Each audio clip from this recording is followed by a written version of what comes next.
That's the moment the Party for Socialism and Liberation says was inaudible in the critical incident video showing the police shooting that killed Adam Sykes. Today we tell Mike Brown and the ruling class that we won't be divided. We've seen these tricks before. Immigrants are not dangerous. Capitalism is.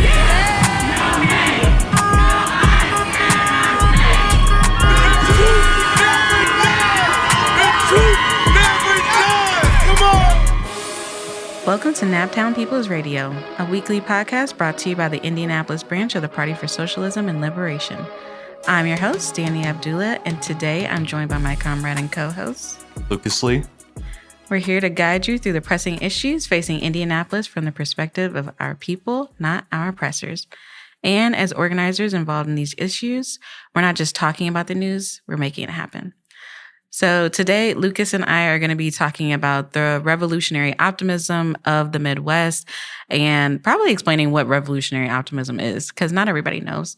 And if you've been paying attention, which I assume you have been if you're listening to this podcast, but if you've been paying attention to the news, you've seen Minneapolis quite a lot. And it's kind of looking like a war zone out there right now. And the residents are not backing down from the terrorists that are ICE. We recently had a comrade who pointed out how a lot of the sort of like revolutionary optimism or kind of like rebellions, this pushback over the past 2 decades have come from the Midwest, which is amazing. I'm a proud Midwestern. We're going to be having that conversation. Lucas and I are going to be digging deeper into that a little bit later. But before we delve into that, we're going to dig into the Naptown breakdown.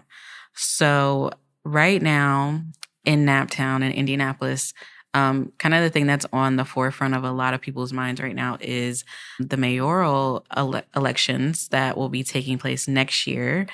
So if you haven't been paying attention, it's totally fine. So right now, Hogsett is not going to be running again, which is right. Which is great. Yeah. We are not fans of Hogsett here on this podcast. So, I'm not supposed to cuss on here, but forget that guy.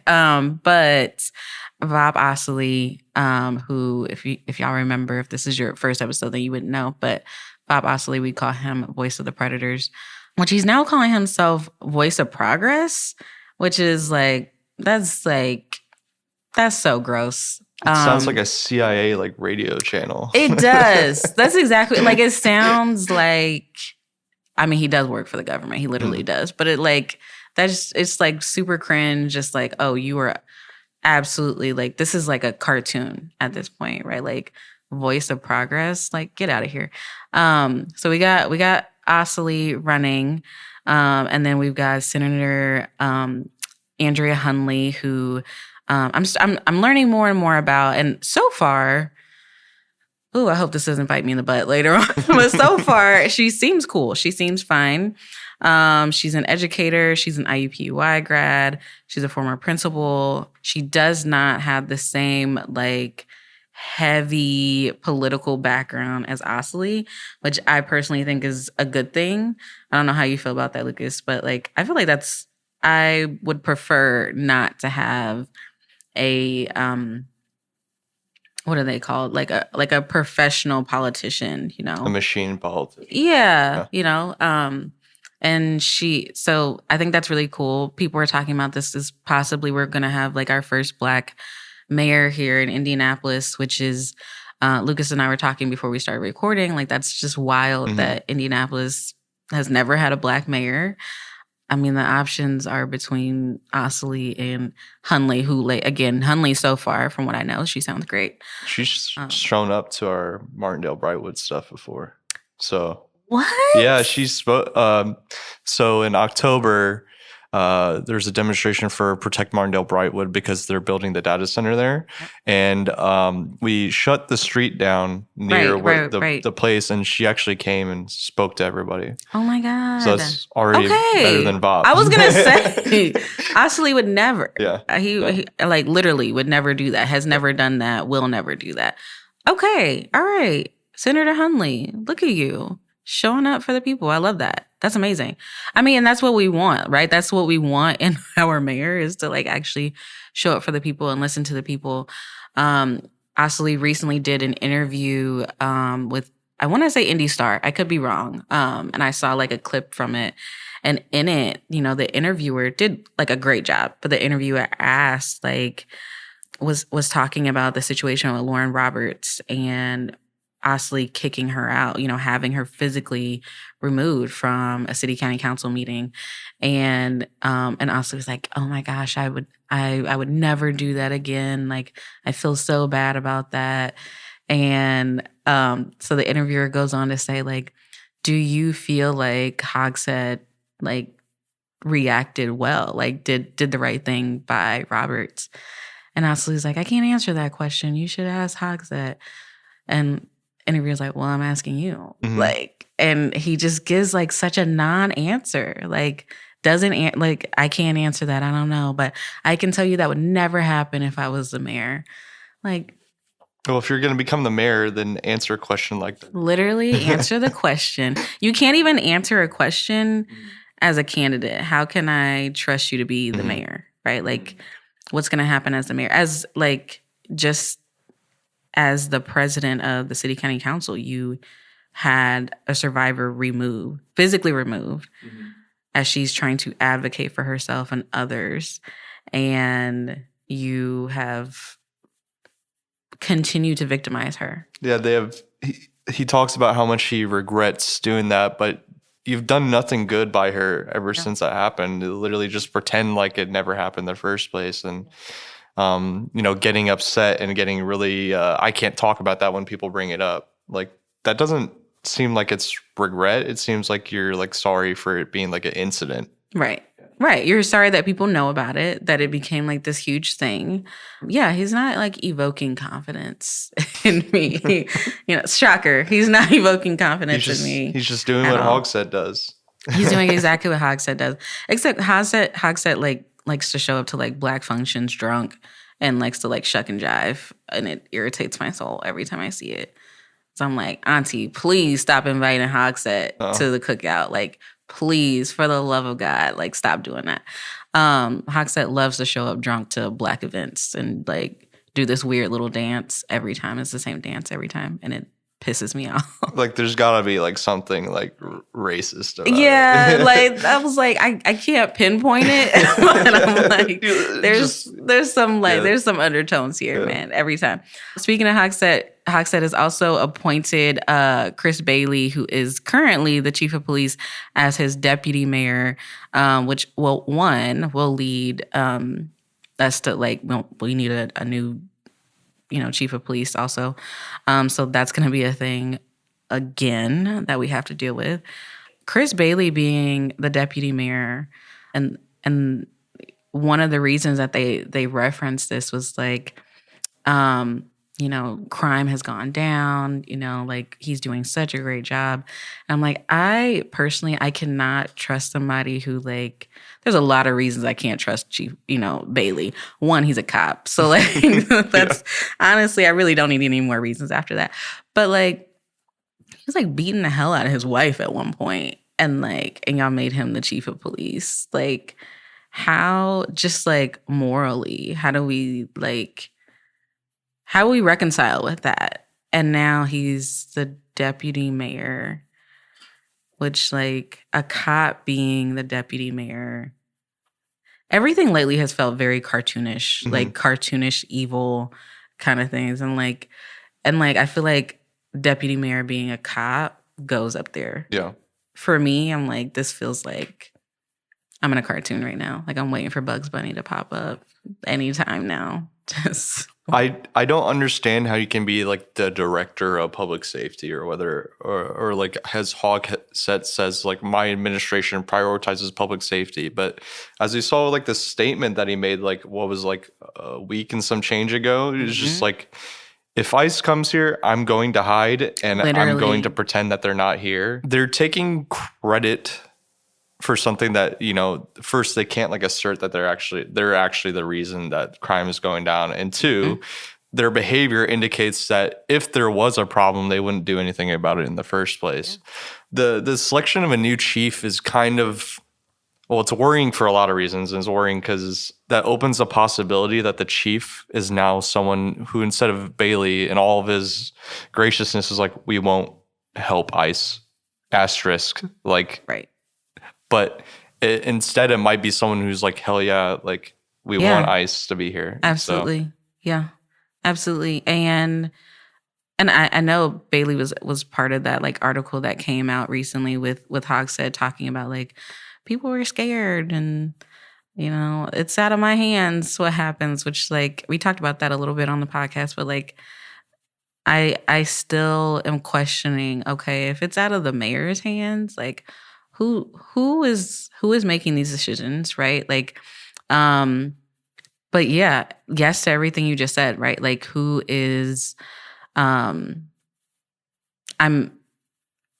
it's not necessarily a situation of like better the devil you know than the devil you don't, because either way it's still the devil, right? But like, yeah, the last thing that, you know, Indianapolis needs, one of the last things we need is to like get a chief in there who's like, yeah, ICE, absolutely, come on in. Like, you know, the neighborhood that I live in is mainly like Haitian immigrants and Latino immigrants, and obviously like some folks who are not immigrants, but like mainly a lot of Haitian immigrants, a lot of Latino immigrants, and like, first off, nobody's coming on the far east side and not about to get their ass beat. Like, that's just not gonna happen.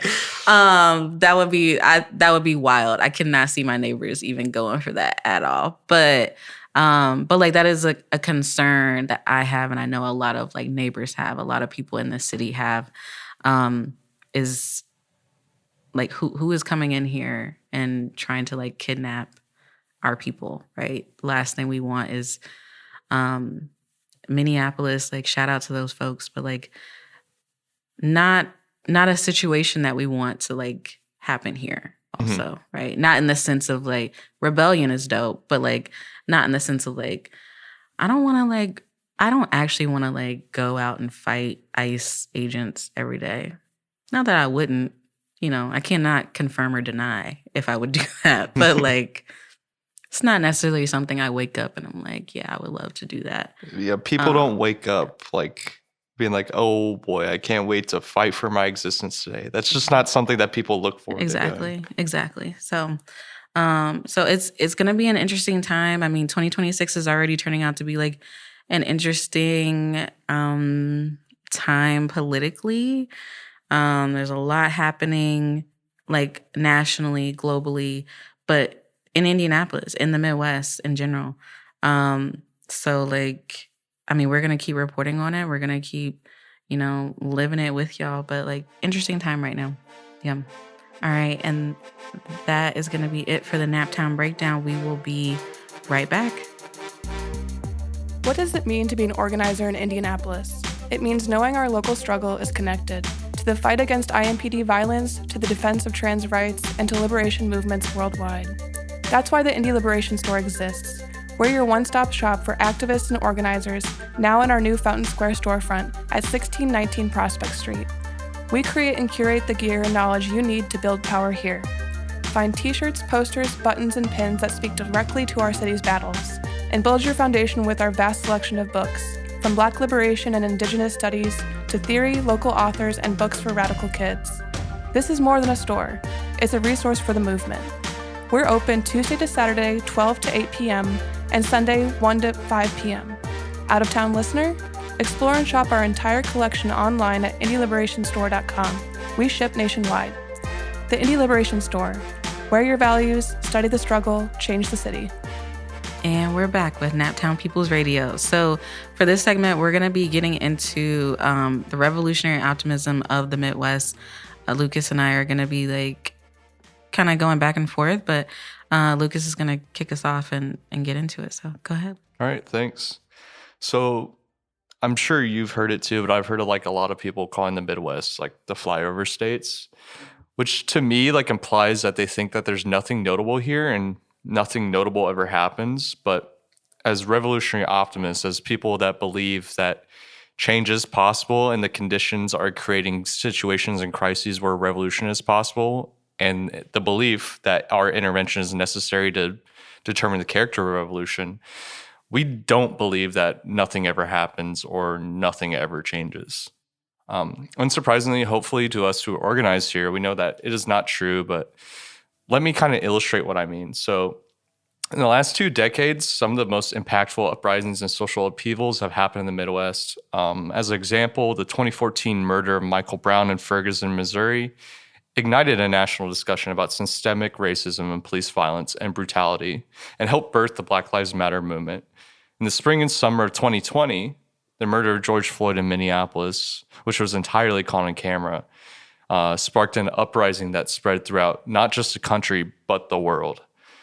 Now, in 2026, we have the military occupation in Minneapolis and the murder of Renee Good, which is now causing another mass reconciliation with not only the mass deployment of right-wing terror squads or the imperialist wars that a segment of the ruling class wants to start or maintain, but also the general decline in the quality of life under capitalism. I want to point out within all these uprisings, you can never truly just say it's one thing that causes it. Right, absolutely. It's like the straw that broke the camel's back. It's like multiple things are happening, and eventually it just gets to the point where it's like, as people were kind of like, we've had enough. So like the gap of time between 2014 in Ferguson and the George Floyd uprising in 2020 was roughly 6 years, as is, strangely enough, roughly the amount of time between the George Floyd uprising and the Minneapolis resistance against ICE. Now, do you think that's a coincidence, or do you think that's... I don't think anything is a coincidence ever. That is wild, though. Yeah. When you say that, I don't think I had necessarily put that together, that it had been almost 6 years each time. Yeah, it's wild. And it's been 3 now that are all in the Midwest, 6 years in between, which I thought was... that's kind of mind-boggling.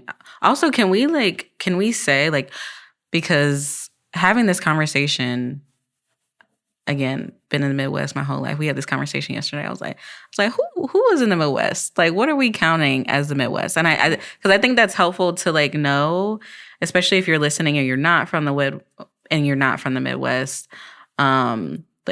Who are we talking about? So obviously we're talking about Indiana because we're in Indiana, but we're talking about Ohio, we're talking about Illinois, Michigan, Wisconsin, Minnesota, Iowa, Missouri, Kansas, Nebraska, and both of the Dakotas as well. So which is expansive, right? That's huge. But yeah, there's so much that. Flyover states, right? Nothing ever happens here is, I'm biased, but that's bonkers, right? That's wild to think that nothing ever happens here in the Midwest. I remember Eugene Puryear, which if you've never read Shackled and Chained, you should check it out. But Eugene is a comrade who was at our last Liberation Center for a little bit, speaking at an event, and he made this comment that it's probably gonna stick with me for the rest of my life, but essentially saying how Midwest is the heart of America, right? It's the heart of the United States, and this is the real America. It don't get more American than the Midwest. So the fact that all of these are happening, not all of them, right? There's things happening in other parts of the country, but so many are happening in the Midwest, and Minneapolis is just the latest in this. Is when you really sit to think about it, it's not surprising. Yeah. And why I asked myself when I pointing this out, it's why does this keep happening in the Midwest? And I've been thinking about this for a while, kind of fragmented, because you don't always see everything the first time you realize for sure a pattern. And I wouldn't even assert that what I'm saying right now is 100% correct anyway. It's just kind of observation. We're always 100% correct on this podcast. Always. Always. We're always correct about the past, and we're always 100% correct in our predictions. Always. We're joking. Yeah. But I think a brief historical lesson is necessary to realize, because if people think it's flyover states, then I would assume that they also don't know the history of the Midwest and where we're coming from. So let's start from like after the Civil War. So after the American Civil War and the hard-won reforms of Reconstruction, the Midwest, specifically with its waterways, expansive rail networks, and relatively large labor pools, became an ideal target for industrial expansion. Unlike the older cities of the East Coast, the Midwestern cities like Chicago, Minneapolis, Milwaukee, Cleveland, and Detroit, and Indianapolis experienced a later period of industrial development, an explosion of migration in the late 19th and early 20th centuries. Part of this migration were Black folks who wanted to find better working opportunities outside the reactionary and war-torn South, which had largely reversed the gains of Reconstruction through Jim Crow laws. For these people and families, the Midwest potentially served as an avenue to a new life. The makeup of the Midwest then became incredibly diverse due to industrial labor and the subsequent influx of internal and external migrants. As an example, in the company town of Gary, Indiana, workers from over 50 different countries were present, and that's just European countries.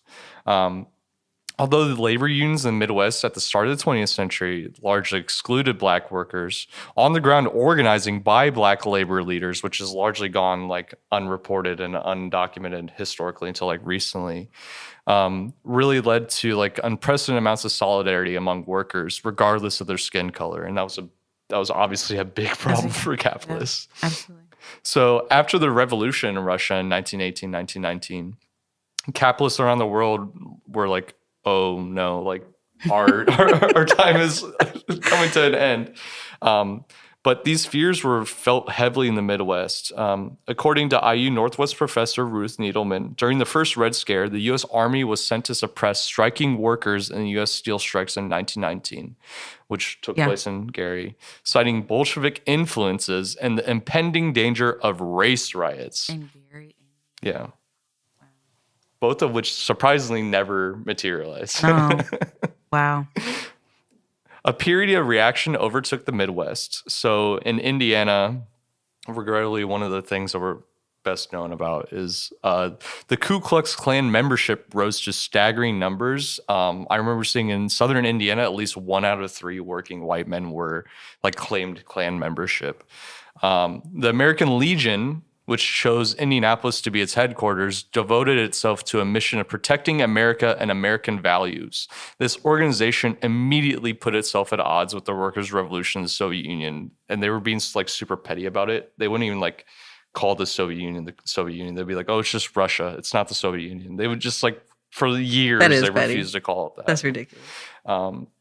The Midwest, up to this point, had been a hub of socialist organizing. Within Indiana, the Socialist Party enjoyed multiple chapters in many Indiana cities. Eugene Debs became a nationwide face of the socialist movement, especially as he was arrested for sedition during World War I for speaking out against a meaningless conflict.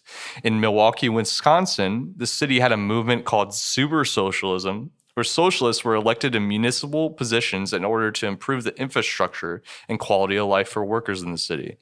This is where the sewer moniker came from, as they often ran on platforms to improve sanitation and sewage. Okay.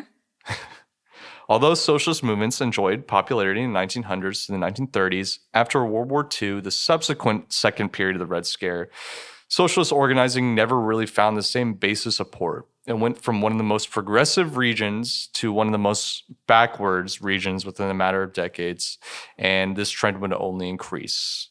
As capitalists decide to relocate labor to other countries for cheaper labor exploitation in a system of unequal exchange, these industry relocations massively hemorrhaged labor power and livelihoods of many people in the Midwest.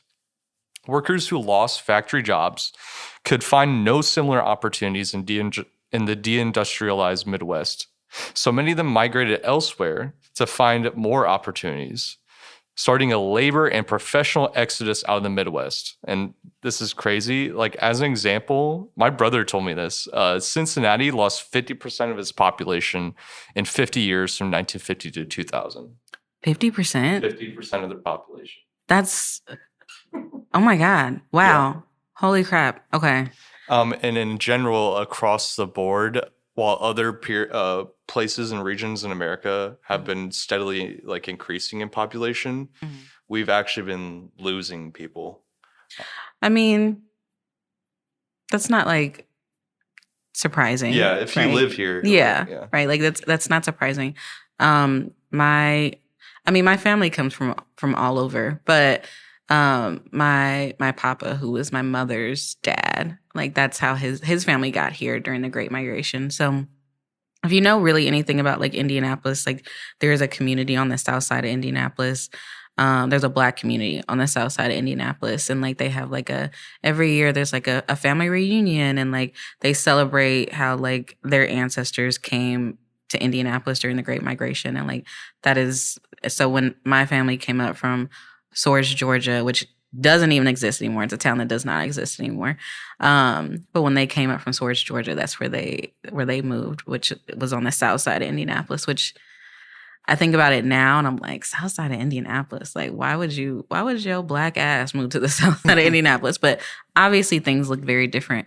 But like listening to you talk about this, it reminds me of like things have not always looked the way that they look right now, right?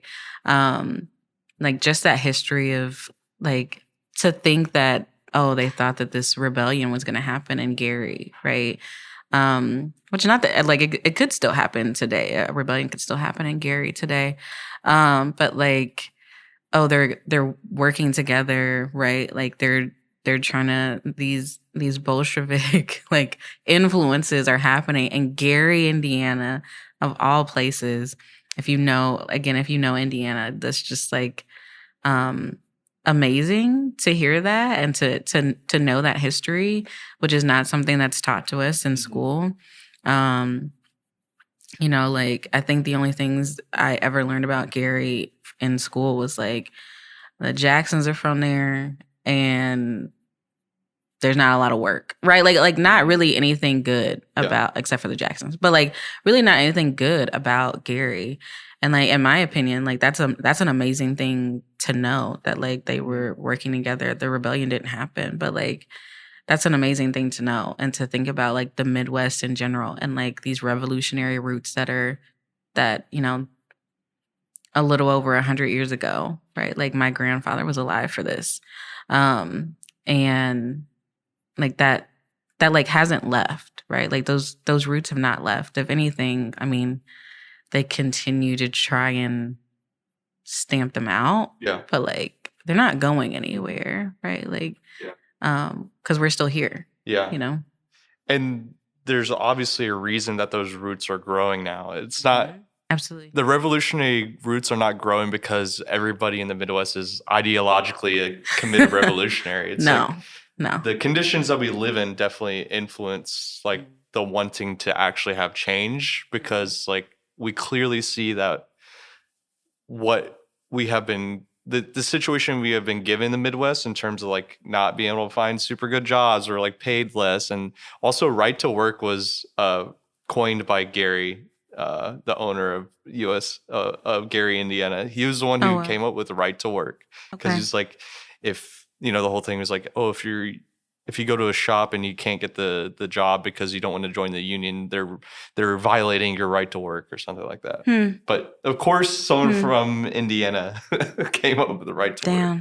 But damn, I mean, also thinking about like, right, those roots are here, but also like I've said this before. I don't think I've said this on the podcast, but like, you know, there's so much rural like parts of the Midwest, right? Like the people who are like growing our food, who are like maintaining like, you know, our cattle. Obviously a lot of that is happening in the South, which like we cannot downplay the South's role in whatever the revolution is going to look like. Like, but like it's, I mean, again, I can't predict the future all the time.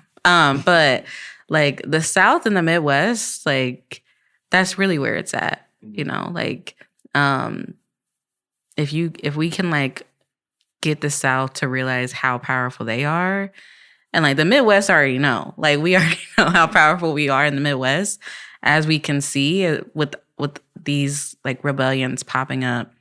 That 6 years is really like, that's really going to trip me out for, I think, the rest of the day, probably, and tomorrow, and for the rest of my life. But like, knowing our power, that's really what it comes down to. Like, not just like having this power and having this ability to do these things, but like actually doing something with it. What was the name of the ICE dude in the insurrectionist? Jake something. I can never remember his last name, but like the one who like he's kind of going viral right now because he like went to Minneapolis. Jake. Yeah. He went to Minneapolis and like really thought that they were like punks out there, and Minneapolis was like, I will literally beat your ass. Absolutely. Like, what are we doing right now? And like the video of him like crying. But like this is a guy who like stormed the Capitol and was like, I'm not defending cops, but like took bats to like cops and was like beating the hell out of cops. Like, and for some reason thought he was gonna go to Minneapolis, which they're already like the Midwest right now. Like if we're thinking about like housing, if we're thinking about like the price of food, the minimum wage in the Midwest, like it's rough right now. Like it is very rough in the Midwest. It's very rough for people in Indianapolis, but it's rough all over the Midwest right now for people just trying to like make ends meet. And then we have like ICE agents, and we have, you know, these like the bourgeoisie coming in and trying to like make our lives even harder than what they were doing before. Like just trying to, like you said before, like the straw that broke the camel's back is exactly what is happening in Minneapolis. That's exactly what happened in Ferguson. And Ferguson is always going to be near and dear to my heart because that was like my first national protest I ever went to. And I was like a little baby Dani, and me and my friends got on a bus to like go to Ferguson. And it was amazing. But yeah, like the straw that broke the camel's back, I think is like a great metaphor. Yeah. And we're not talking about this merely just be like, oh, look how bad we have it. I mean, don't get me wrong, we have it pretty bad, but like there's a political reasoning Absolutely. to all this analysis. Like the reason why it's becoming so marked and I feel like present now is because like in the Midwest, we kind of have like a ruling class, especially here in Indiana, where they're just like they don't even pretend to be like caring about people anymore. They're just like, I want my money. Yeah. And like especially here in Indiana, the data center struggle is like one of the most blatant examples of that, because now it's at the point where it's like we don't like care if any of you have like work or any of you have anything that like secures your life. We just want the space to build the data center, and we want the water that's under your feet and like the power infrastructure. Everything else, every other person that's nearby is incidental and does not matter. Absolutely. Yeah. So many people are talking about who want their data centers by them in Indiana, because Indiana has a lot of water. Like there's so much water here in Indiana, which, no, that's for another episode. But like there's so much water here in Indiana as there is supposed to be, because Indiana used to be filled with water, right? Before colonization and things. But people are talking about they're getting sick from drinking water, or they just don't have water. And now they can't like water their crops. They can't feed themselves, right? Like, and the blatant disregard, like you're talking about, for the human beings, and not just the human beings, but like all of life that like needs water, which is everyone, I'm pretty sure, right? Like, I think we all need water.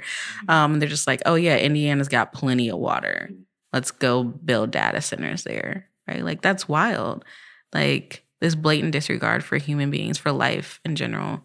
Yeah, but like the people are not taking that sitting down, right? Like the people of Indiana are not taking that sitting down, and the people who do have these data centers near them are even reaching out to other places in Indiana, like, yeah, don't let this happen to you. Like, do we need to show up? Do we need to like how do we work together, right, to figure this out? Because like there should not be not one more data center in the state of Indiana. It's unnecessary. Yeah. I think, the data center struggle is just one element of like a lot of issues, but I think it really marks like the crisis because it's like data centers is just one thing, but also like the federal invasion of like ICE in Minneapolis and other things like that, and just like police brutality and like the general like disregard for like any of us in the Midwest as our lives get worse. It's like the amount of exploitation that we experience is increasing. While the local like ruling class representatives that we have, which are supposed to be making decisions to like for leadership, are either like in the case of Hogshead with ICE, they're just like, I'm not making a decision. I refuse to make a decision. Or they make a decision, but it's not for the benefit of the people. It's the benefit of them and like corporations. So like the refusal to do anything with ICE, and then also like the collaboration of data centers kind of like really illustrates that the divide between like the working and oppressed people in the Midwest and like their leadership is like growing. And I feel like it's growing to a point that it can't like really like return to a point of like understanding anymore. Because as organizers, I'm sure you've seen it like now even more than ever, like recently, like people of Indiana, regardless of what their like political inclinations are or whatever, like flavor of the ruling class, or they like whether it's Republicans or Democrats, they're all unhappy with both of them. Absolutely. And Which they feel like both of them can't rule. Mm-hmm. Yeah. So what does that mean for us? Like that is like literally like the foundation of like a revolutionary crisis. Like a revolutionary crisis is like when the ruling class cannot rule, which they have demonstrated increasingly more and more that they cannot rule when it comes to certain issues.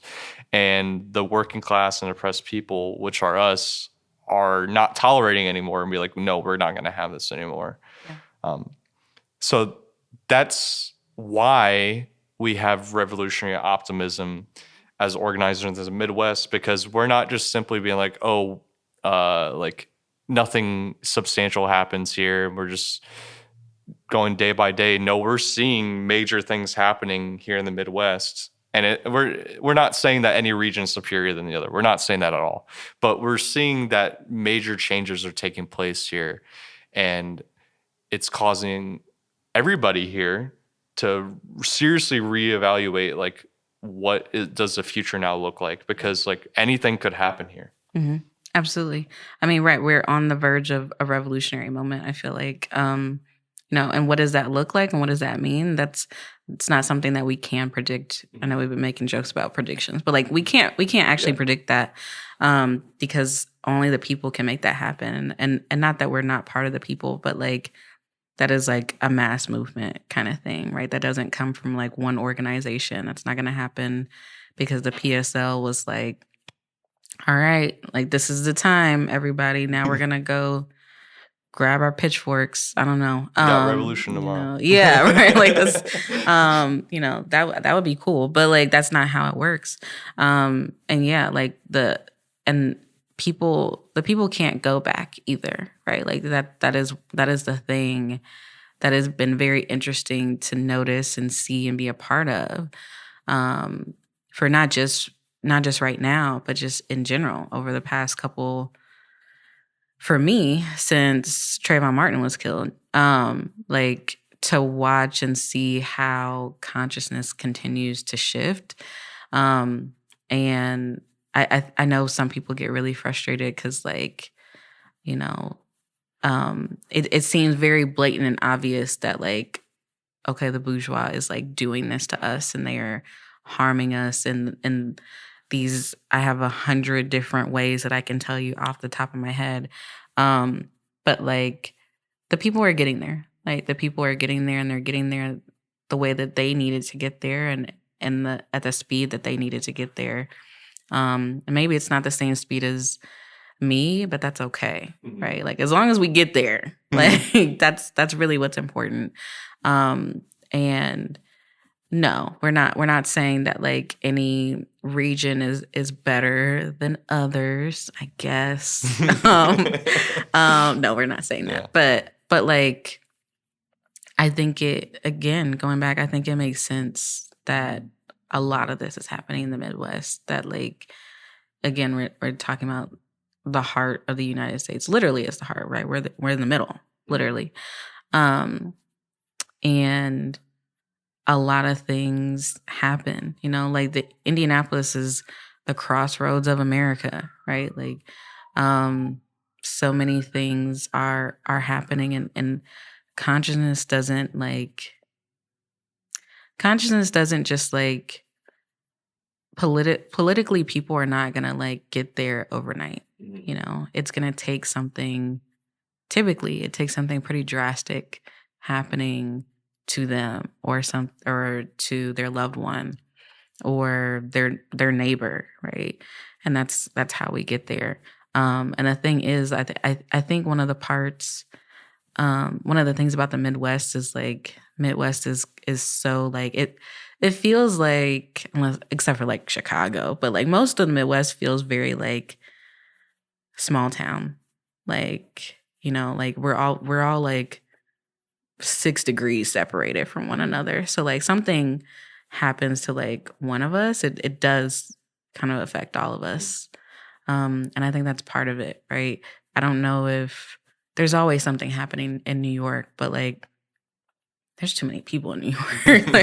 There's too many people in New York. And so I feel like sometimes it doesn't have that same like feel as like it does in the Midwest. Yeah. There's some other things I wanted to briefly mention that are not necessarily fun facts, but they're facts anyway. So the entire Midwest, specifically the Great Lakes region, the average income for a worker has dropped so low that every Great Lakes state is below the median average of a worker in the United States. We are below the average. Besides outlier cities, like Chicago is always an outlier for the Midwest. Like Chicago is like its own thing. I love Chicago, but in terms of like population growth, the major city in the Midwest that has experienced like the most significant population growth in like the last 2 decades is only Minneapolis. Wow. Minneapolis has grown rapidly in like the last like 10, 15 years, while other cities in the Midwest have kind of like flattened out. And in Minnesota out of the Midwest and out of Great Lakes states has the highest percentage of union participation in the Midwest. I think it's around, I'd have to double check. It's almost 20% or maybe 15%, where like us, we're like 9%. Wow. Which is up from last year. Okay. So we're improving, but 1% which is awesome. a year. But like, wow. Okay. I mean, unions like historically, right? Like have been revolutionary. I know some people who are in unions, and I think like anything, we're gonna have like our likes and our dislikes about things. But like the roots of like unions are like revolutionary, right? And so like here, like 20%, that's amazing. That's wild. And like that it's grown that much. I would imagine, I mean, you tell me, of course, what you think, but like I would imagine that has like, somewhat of an influence on how things are going right now, for sure. Wow. Okay. Those are fun facts. Yeah. I mean, the first one was not fun. That like we're below the median. That's not fun. But the rest of that, I feel like that was a fun fact. Yeah. So in the 80s, Indiana was actually, when we still had some auto jobs left, we were around like 20%. But we fell to like a low in late 2010s where it was around like 6 or 7%. So we fell like 13% in just like a generation. That's wild. Yeah. I grew up in a union household. My stepdad is in a union.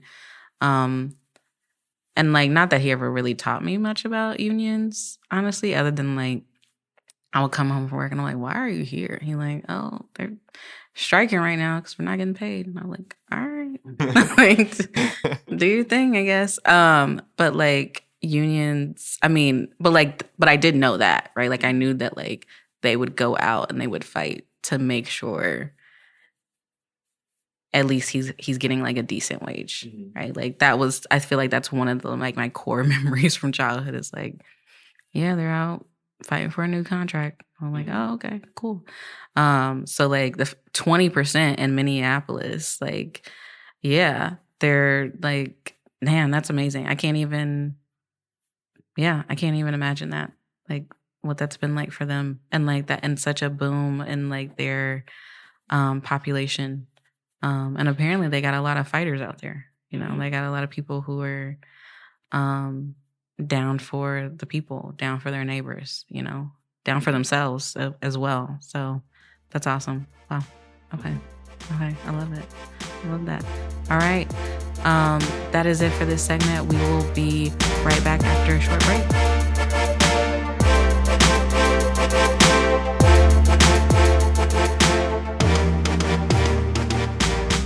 This is your producer, Dakota Fronterhouse, popping in to say that's it for this episode of Naptown People's Radio. If you found today's discussion useful, pass it on, leave a comment, and listen for our next episode to drop. Support us at support.pslindianapolis.org and by shopping at indieliberationstore.com. If you have a suggestion for the show, you can email me at producer@naptownpeoplesradio.com. The road ahead is long, but we walk it together. Study with your comrades, build with your community, and always remember, theory without action is paralysis, but action without theory is chaos. Once again, I'm your producer, Dakota Fronterhouse. Stay dangerous, stay disciplined, and stay in the struggle. We say all power to the people. That means that we are our own liberators.